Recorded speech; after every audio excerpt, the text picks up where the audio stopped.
Cartas de uma Morta Espírito Dona Maria João de Deus. Psicografia de Chico Xavier. 1935. Parte 12. 116. A paisagem de Marte. Vi-me à frente de um lago maravilhoso, junto de uma cidade, formada de edificações profundamente análoga à da Terra. Apenas a vegetação era ligeiramente avermelhada, mas as flores e os frutos particularizavam-se pela variedade de cores e de perfumes. Percebi, perfeitamente, a existência de uma atmosfera parecida com a da Terra, mas o ar, na sua composição, afigurava-se muitíssimo mais leve. Assegurou-me, então o mestre, que me acompanhava, que a densidade em Marte é sobremaneira mais leve, tornando-se a atmosfera muito rarefeita. Vi homens mais ou menos semelhantes aos nossos irmãos terrícolas, mas os seus organismos possuíam diferenças apreciáveis. Além dos braços, tinham ao longo das espáduas ligeiras protuberâncias, à guisa de asas que lhes prodigalizavam interessantes faculdades volitivas. Percebi que a vida da humanidade marciana é mais aérea. Poderosas máquinas, muitíssimo curiosas na sua estrutura, cruzavam os ares, em todas as direções. Vi oceanos, apesar da água se me afigurar menos densa e esses mares muito pouco profundos. Há ali um sistema de canalizações, mas não por obras de engenharia dos seus habitantes, e sim por uma determinação natural da topografia do planeta que põe em comunicação contínua todos os mares. Não vi montanhas, sendo notáveis as planícies imensas, onde os felizes habitantes dessa urbe desempenham as suas atividades consuetudinárias. As águas são muito mais raras. As chuvas quase que se não verificam, mostrando-se o céu geralmente sem nuvens. Afirmou-me o protetor que grande parte das águas desse planeta desapareceram nas infiltrações do solo, combinando-se com elementos químicos das rochas, excluindo-se da circulação ordinária do orbe. 117. A evolução marciana. Assegurou-me, ainda, o desvelado mentor espiritual, que a humanidade de Marte evoluiu mais rapidamente que a da Terra, e que desde os pródromos da formação dos seus núcleos sociais, nunca precisou destruir para viver, longe das concepções dos homens terrenos, cuja vida não prossegue sem a morte, e cujos estômagos estão sempre cheios de vísceras e de virtualhas de outros seres da criação.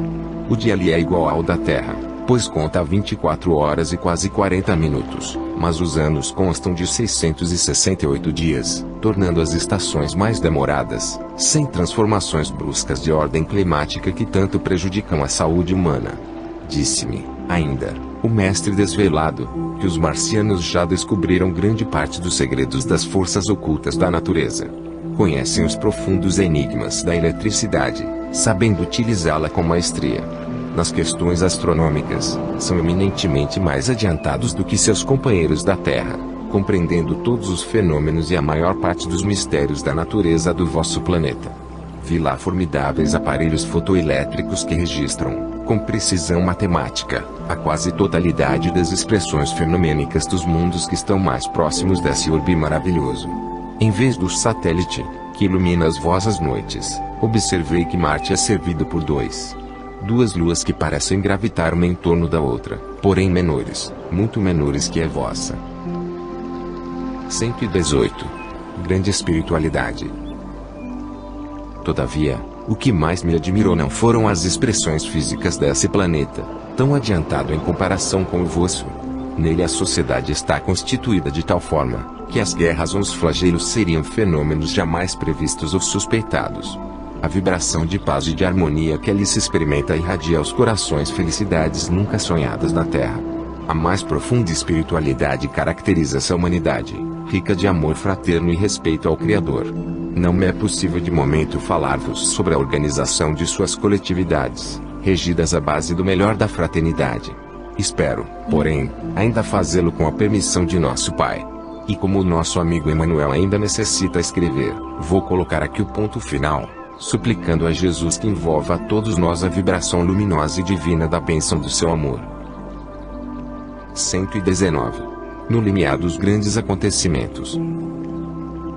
No local onde nos encontramos, muito profundo e crescente é o nosso interesse pelos estudos, os quais vão sendo aperfeiçoados por nós, ao preço de iniciativas nem sempre facilmente conquistadas.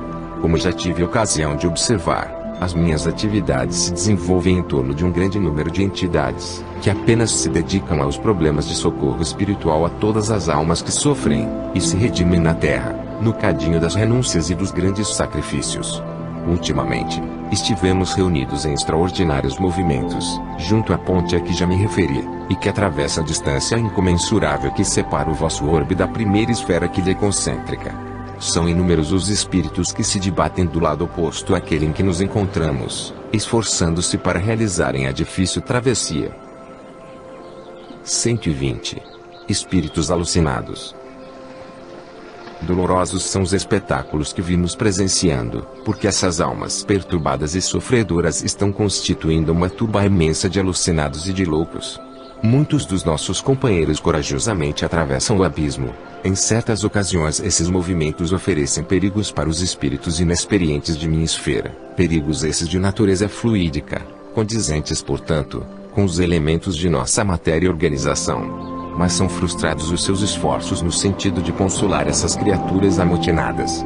Figurai alguém sob o império de um sofrimento indescritível. A dor lhe impressiona de tal maneira, desorganizando-lhe a faculdade sensorial, que semelhante criatura é incapaz de ouvir o consolo fraterno ou a amiga exortação. É talvez devido a esse estado de extrema perturbação que as almas aflitas, em cujo socorro estamos ocupados, não nos ouvem, entregando-se às mais dolorosas imprecações. Súplicas, brados angustiosos, soluços, gemidos, repercutem junto de nós e temos procurado, no refúgio da prece a Deus, os recursos necessários para essas coletividades espirituais, egressa do planeta nestes últimos dias. São muito raras as individualidades do que conseguem ouvir o nosso chamado ou aprender as nossas observações. 121. A tarefa da salvação. Temos aqui instrumentos semelhantes a barcos salvadores, onde alguns espíritos conseguem se transportar para o nosso meio, para se entregarem ao tratamento e a repouso que lhes são necessários, porém, as condições psíquicas dessas almas são muito lamentáveis. Demasiado comovedores são os gritos maternos, as preces fervorosas e angustiadas que temos ouvido, filhas do gemer o preço de mãos infelizes. A todos buscamos oferecer o concurso de nossa assistência, todavia é difícil lograrmos um resultado imediato e efetivo. Não obstante a incompreensão, com a qual somos geralmente recebidos, ainda conseguimos evitar muitos males e afastar muitos infortúnios, dentro das possibilidades de nossa influência indireta. 122. Um novo ciclo evolutivo. Interpelamos os mestres que nos dirigem sobre os quadros dolorosos a que vimos assistindo, com infinita mágoa, em virtude das derradeiras lutas fratricidas que se vêm desenrolando na superfície do planeta. E os nossos venerandos mentores espirituais sempre nos elucidam, explicando que a Terra se acha em vias de conhecer um novo ciclo evolutivo. Explicam-nos, então, que esses movimentos objetivam não só o cumprimento exato das provações individuais e coletivas dos homens e dos povos, como também representam um trabalho de drenagem sobre as multidões humanas, selecionando as almas então encarnadas nesse mundo. 123. As correntes migratórias. Os nossos mestres nos falaram das grandes correntes migratórias que modificam as civilizações, asseverando que o mundo atual se encontra à beira desses movimentos inevitáveis. Compreendemos, então, que todos os progressos da civilização terrestre dependem da economia, sobre cuja base repousa todo o edifício da organização social. Soubemos assim que, em tempos remotíssimos, quando o planeta se encontrava em véspera de inaugurar nova posição progressiva, ocorreu o deslocamento das raças arianas que invadiram os territórios europeus.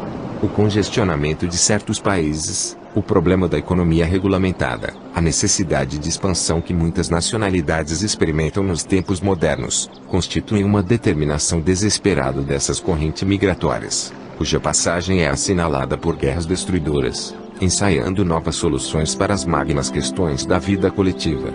Afirmam, portanto, os nossos guias que apenas começamos a presenciar os grandes acontecimentos que, fatalmente, terão de ocorrer nos anos vindouros. As raças amarelas, e determinados núcleos da civilização ocidental requerem expansão, e nova fonte econômica para a solução dos problemas que os assoberbam, e, Nesses dolorosos movimentos, mas necessários, a humanidade se depura, aperfeiçoando-se cada vez mais para o seu glorioso futuro espiritual. Reconhecendo-se embora tudo isso, para as almas dotadas de pouca experiência, com respeito a esses enigmas dos povos, os quadros isolados, como nos é dado conhecer, são profundamente angustiosos. Mas a dor soberana que aí na terra dobra a toda a cerviz e subjuga todas as frontes, essa está igualmente aqui conosco, na aquisição de ensinamentos, exercendo a sua função de remodelar e de aperfeiçoar toda a glória suprema da vida. Todavia, Senhor, vós que sois a grandeza e a misericórdia suprema do universo, estendei as vossas mãos magnânimas para a terra, mansão de sombras e de provações, onde irmãos nossos se entregam ao mais proveitoso dos aprendizados. Dá-lhes fortaleza de ânimo e resignação nos embates contra a adversidade dolorosa, alçando seus olhos para os vossos impérios resplandecentes, onde compreendemos as luminosas afirmações da vida espiritual. Protegei-me a todos, Senhor, integrando as suas consciências no caminho retilíneo da salvação e os seus entendimentos na compreensão profunda das vossas leis. Que a terra conheça a nova era do amor e da fraternidade espiritual. 124. Uma palavra aos sofredores. Páginas recebidas em 30 de outubro de 1936. Concluindo a segunda edição do nosso volume, dedicadas às orfanzinhas, meu filho desejaria que eu dirigisse uma palavra aos sofredores. Mas não posso dizer-lhes mais do que já lhes disse no conjunto de minhas páginas despretensiosas e humildes. Contei a todos os que sofrem, com palavras simples, as minhas impressões de além-túmulo, tentando dirigir-me, em particular, a todos os sofredores, para os quais o vento do infortúnio é mais frio. Muitos espíritos passaram, despreocupadamente, os olhos pelas páginas em que procurei gravar as emoções de minha alma, não obstante as dificuldades insuperáveis para me fazer compreendida. Outros lamentaram a ausência de característicos científicos em meus comunicados, ansiosos do rigorismo das críticas minuciosas. Estas cartas, todavia, não foram grafadas para as teorias científicas que florescem no século, à beira da estrada do espiritismo evangélico. Consagrando meu respeito e a minha veneração aos estudos dos sábios terrenos, eu não saberia corresponder aos seus desejos de conhecimento superior, dentro da minha incipiência individual. Escrevia pensando nas mães sofredoras, cujo coração dilacerado não tem outra luz, no caminho escuro da terra, que as esperanças e súplicas postas no céu. Vejo-lhes, daqui, as amargas dificuldades e os acerbos desgostos e sinto-lhes, comovida, a tortura dos aflitos, clamando pela misericórdia infinita de Jesus. Grafei-as ponderando as expectativas ansiosas dos homens desolados que as dores cercam e humilham, nos carreiros aspérrimos do dever e das obrigações mais penosas. Sim, a falange onde me encontro para executar as mais santas determinações espirituais, sabe de muitas misérias ocultas e de muitas lágrimas desconhecidas. Nem sempre os grandes infortúnios se circunscrevem às casas públicas do sofrimento. Sob as sedas faustosas e sob o som de músicas festivas, buscamos cicatrizar as úlceras cancerosas e paralisar os soluços em muitos corações que se purificam na terra. Não desdenhemos as atividades preciosas dos espíritos insatisfeitos que alargam atualmente os horizontes científicos do século, com o concurso do além-túmulo. Mas consideramos a expansão evangélica e moralizadora do espiritismo como seu objetivo primordial. A Europa, desde os fins do século passado, não se encontra repleta de fenômenos supranormais, servida pelas constituições medianímicas mais poderosas. Grandes mestres não têm oferecido ao continente inteiro o fruto de seus exames e de pesquisas, no caminho largo das ciências terrestres. Entretanto, há muitos anos sucessivos, a confusão ali se estabeleceu nas almas, envenenando as fontes culturais do velho mundo. Nos terríveis enganos políticos da Igreja Católica Romana, a Europa inteira se prepara, aguardando inquieta, a guerra cruel dos extremismos. Entre a ciência humana e a sabedoria espiritual sempre existiu considerável distância. A primeira é filha do labor inquieto e transitório dos homens. A segunda filha das grandes e abençoadas revelações das almas. Na primeira sobram as dúvidas amargosas e as hipóteses falíveis. Na segunda vibram as grandes e eternas esperanças do coração do iluminado ideal da vida superior. Dentro das ciências terrestres prevaleceram, em todos os tempos, As descrenças inquietantes e angustiosas, os trabalhos dissolventes de crítica dos campos adversos sempre objetivaram a destruição de patrimônios sagrados do ser. Ainda agora, muitos jornalistas e estudiosos eminentes, às vezes falando de Crookes e de Lombroso, procuram desmerecê-los, acusando-os como possuídos de declínio de compreensão, no trato com os fenômenos espíritas. E, nesse movimento de acusações, perde-se um tempo precioso, a par de muitas energias que poderiam se empregar na construção do edifício da felicidade humana. Fenômenos.